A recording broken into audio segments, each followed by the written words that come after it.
What's going on, guys? It's your boy JCutzDaGreat here from AnimeEscape with another Moonknight review.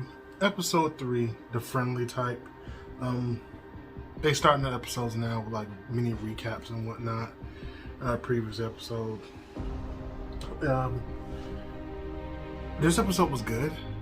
I like the concept between Mark and Steven even more now. And it's the concept of, was it Lila, if I said her name properly. But dope episode, great episode. I loved it.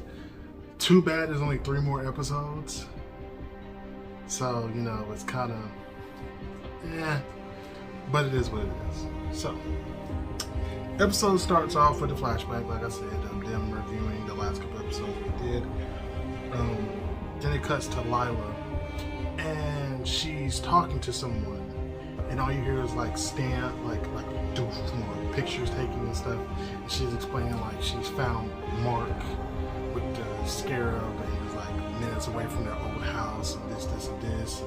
And the lady, I'm not sure who she is, but obviously she's making illegal documents for Lila to get to Cairo, because that's where Mark is. So the lady's talking to Lila, like, you know, you haven't been there, you know, nostalgia, this, and this. And she's like, well, it has been, Lila's been like, it has been 10 years since I've been there.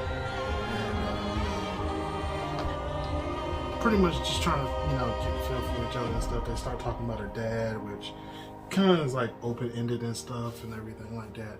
So, you know, then she takes her stuff, and I think the lady says, you know, something about being a thief, and Lila's like, well, I'm not a thief if it was already stolen.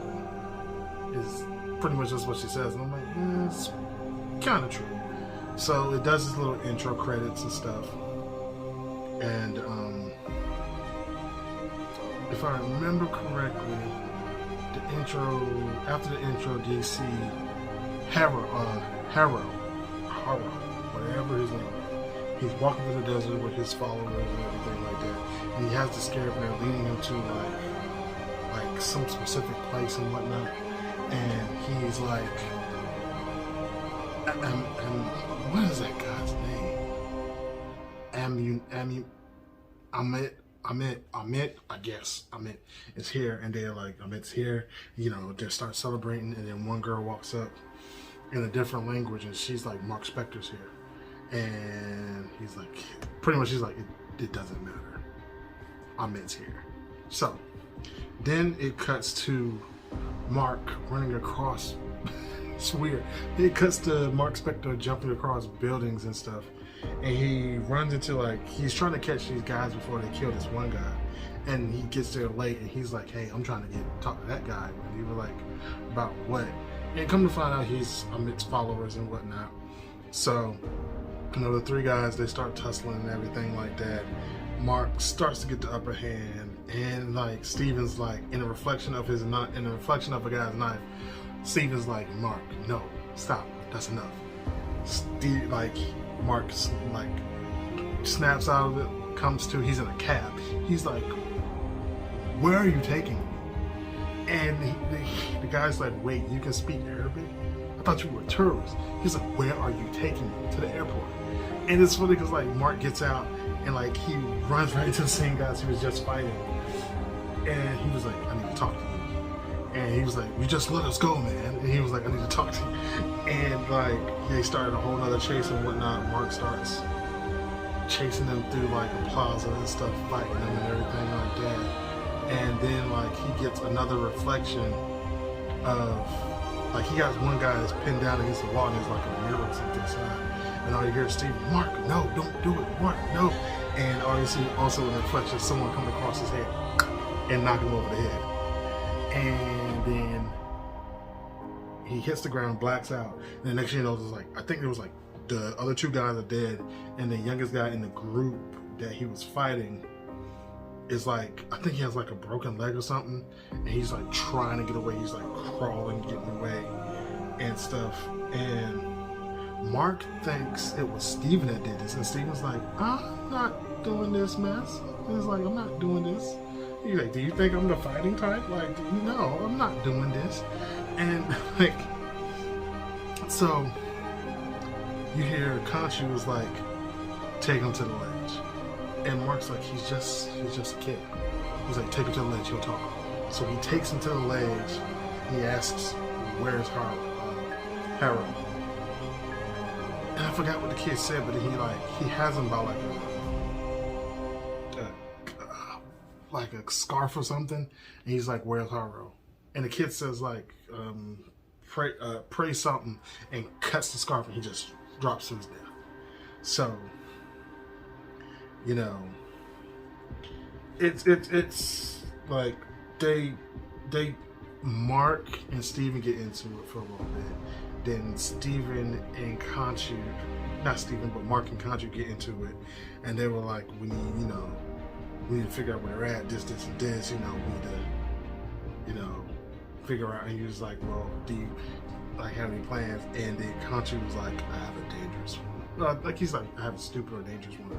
So Conchu disappears. And I'm not gonna lie, this is the dopest thing ever. And like Steven's like, Mark's like looking around and stuff. Next you know, an eclipse is happening. An unscheduled, unknown eclipse is just happening. And Mark's like, what are you doing? He was like, something very dangerous. I forgot what he said. And as the eclipse is happening, it cuts to Harold and his followers digging. And this was the coolest thing ever. He was like, I think Harold was like, up to your old tricks, old bird. And he like said to his followers, just keep digging. No matter what happens, no matter what the sun does, no matter what the moon does, keep digging. So it cuts back to Mark, and he's like walking through town. He's asking Conchu, he's like, what did you do? He was like, I'm summoning the Avatar of all of guys. Which kind of blew my mind. I was like, yo, like, was there ever explored in comic books? I want to know if that ever been explored. So Conchu was like, talk to the avatars, tell them what Hero is doing and stuff. He's trying to summon a Met and all that, and just this, and this. So Mark is like, you're not coming with us? He was like, they are not. They don't like me. And Conchu was like, they don't like me. You're like, if I say anything out of turn, they're gonna put me in stone, they're gonna take me away from me. So they don't like me. So he walks in, he meets, what's it name? Because she's like an avatar for the god of music and love and something like that. I can't think of the guy's name, but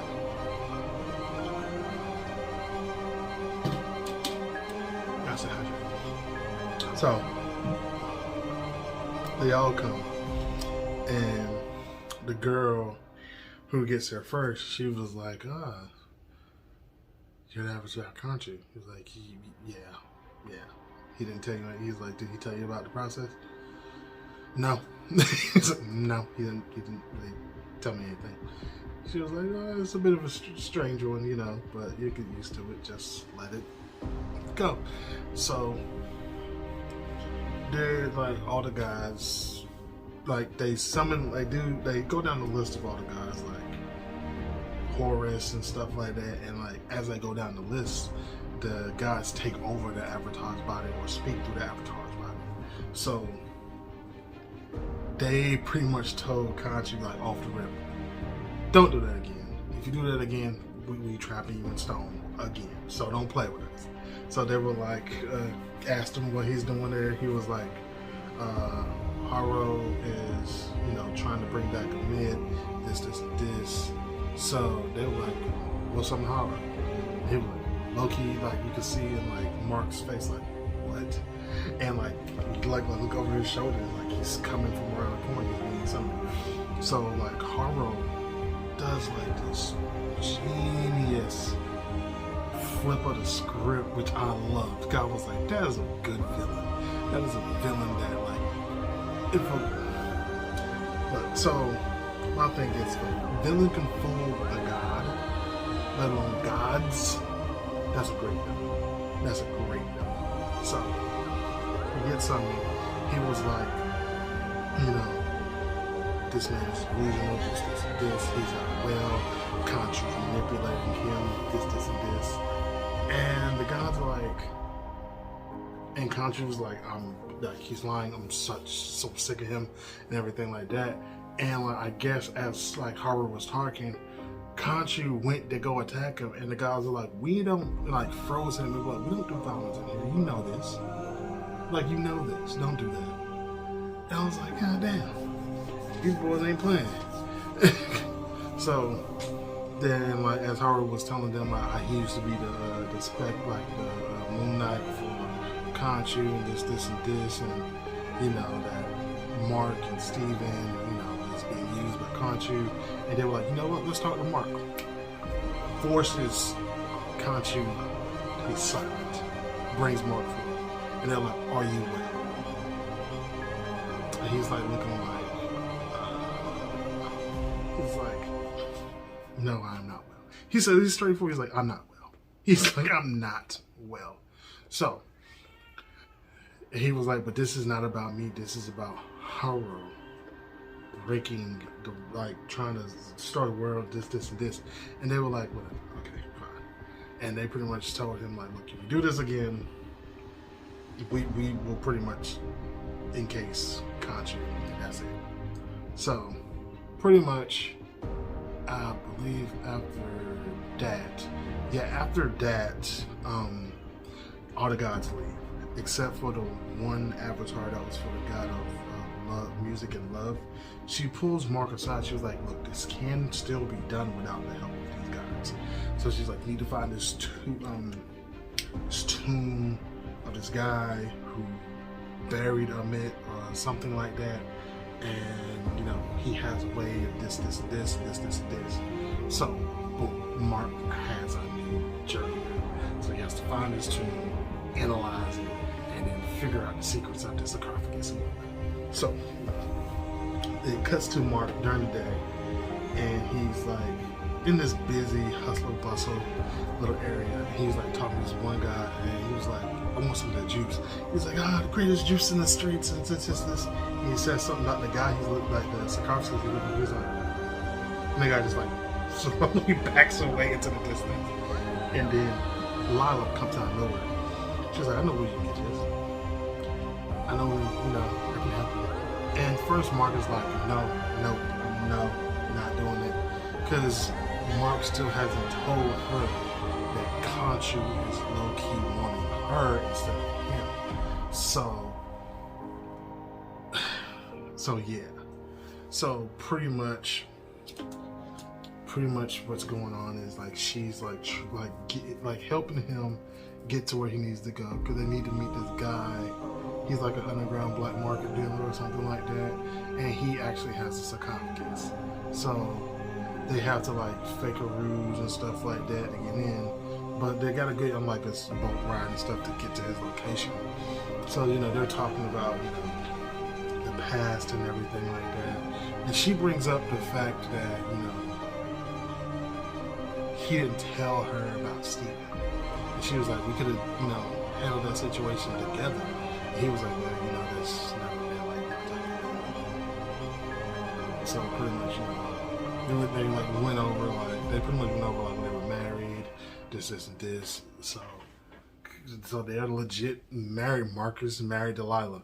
So it gets to where they're getting into the area they need to talk to the guy.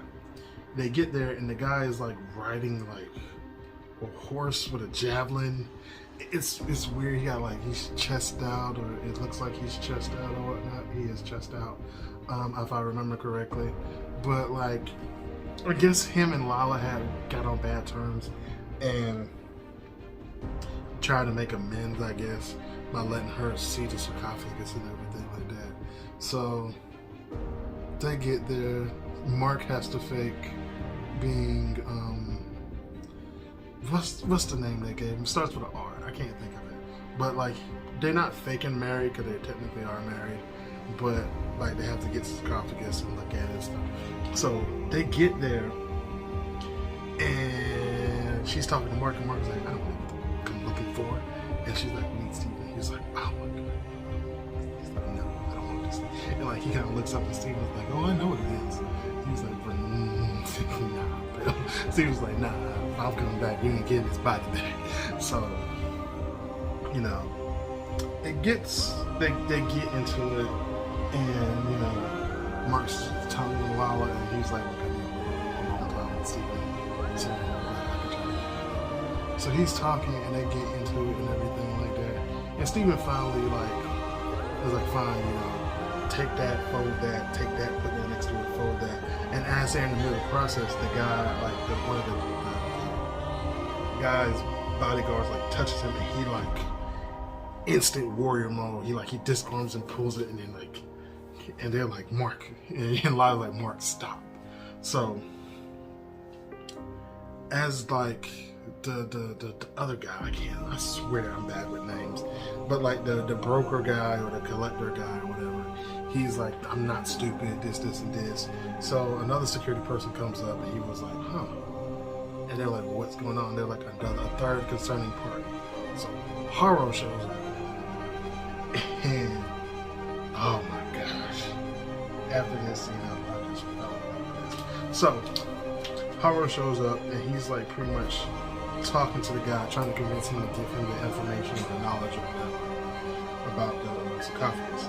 So, sorry, my phone is slow. But so while that's happening, all you kind of like hear, because Haru is like talking to the guy, and the guy pretty much wants power, and Haru shows him like a glimpse, like a little glimpse of power and whatnot from Amit and what. So the whole time that's happening, Conchu is like on top of the building, like, summon the suit, summon the suit. He's like one of the annoying little kids, like, summon the suit, summon the suit, summon the suit. Like, he's like doing that the whole time. So like after Haru like finished showing old dude the power, they turn around, and he's like, they're like, where is he? Where is he? And they look at the pyramid, and it's Moonknight. So they go to town on this fight scene. Like, man, I love it. So, oh man, so it's funny too. So they like go to town, like they start fighting. Lala starts, she runs into the area where the sarcophagus is, tries to gather the information. Bodyguard shows up, starts fighting her. So Moonknight, well, no, before that, she's like, I think she's like thrown or like in the midst of a firefight, and Moonknight comes down, protects her, and she's like, I need a distraction. He's like, I can do that. So the whole time, you know, he's fighting, like he's beating these. He's basically Batman with kids. So he's like beating people, like taking the moon crest out of his chest, and stabbing and throwing them at people and stuff like that. And it's funny because the whole time Steven's like, Mark, no, we can't do this. No, Mark, you can't do this. No. He's like, Mark, give me the body. Give me the body, Mark. Give me the body. And like, Mark's like, and he finally like gives him the body, and Steven's like, oh, okay. He's like, oh my God, guys, okay. Time out. We need to take a chill pill. We need to chill the F out. And next thing you know, a javelin is like thrown in his chest. Yeah, like through his back. He was like, oh God, and he got hit with the nose. He was like, Mark, take the body, Mark, take the body, Mark. And he converts, like he goes from Mr. Knight back to Moonknight. So, you know, they start actually like beating up on him and stuff. And Lala kills the bodyguard, gets the info, but the broker guy like hits her, and I'm about to impale her with the javelin that they have. So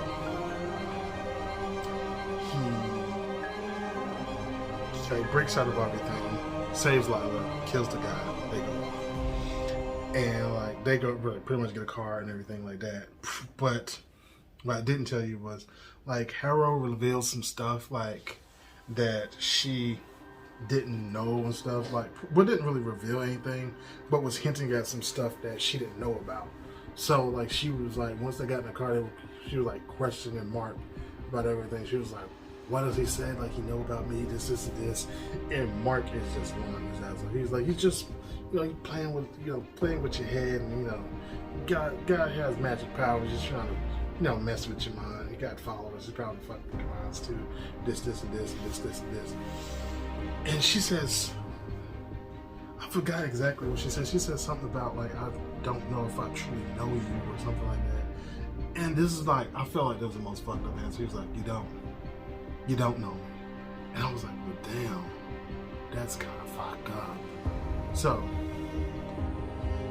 they drive out to the desert, and they did recover the pieces, but like they're like torn up and stuff. So they're trying to put them together, but Mark is not the brains of the operation. So Lila's like, we need Steven. We need Steven. and he's like, nah, man, Steven.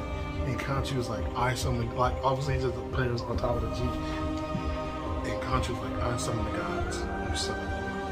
I was like, that is the most asinine shit you can say to somebody in a situation like this.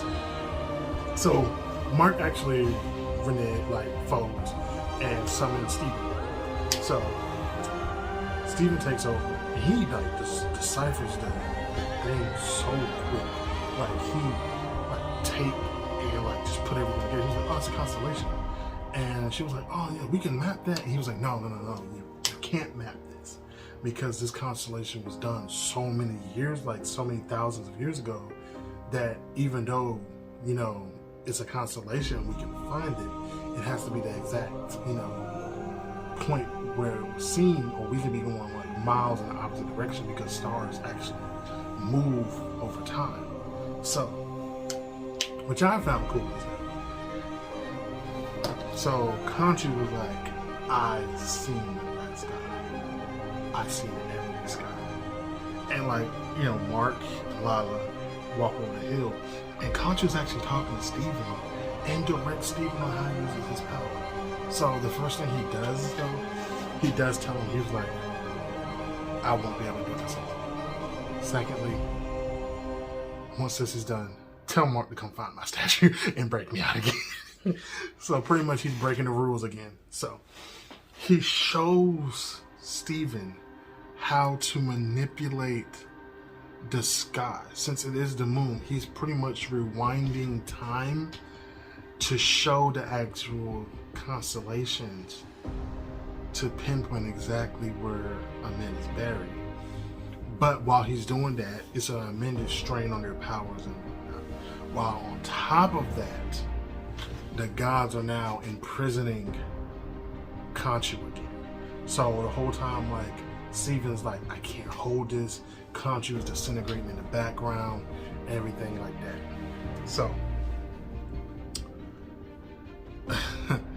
So it gets to the point where like they get it, they figure out exactly what it is, because Lila got like a tablet and she's scanning the skies, all that. So they get that, and the craziest thing is, so when Conchu is in prison, he's like low-key disintegrating. And as they're doing that, Steven is still in his Mr. Knight persona. So all of a sudden you see the Mr. Knight persona like fade. Then it goes to the Moonknight persona, and then that fades, and then black out. So once they black out, if I remember correctly, it cuts to one of the avatars of one of the other gods that just imprisoned Conchu. He's talking to Haru, and he was like, yeah, I knew this, and this, kind of figured, I told you guys this was going to happen. So then Haru,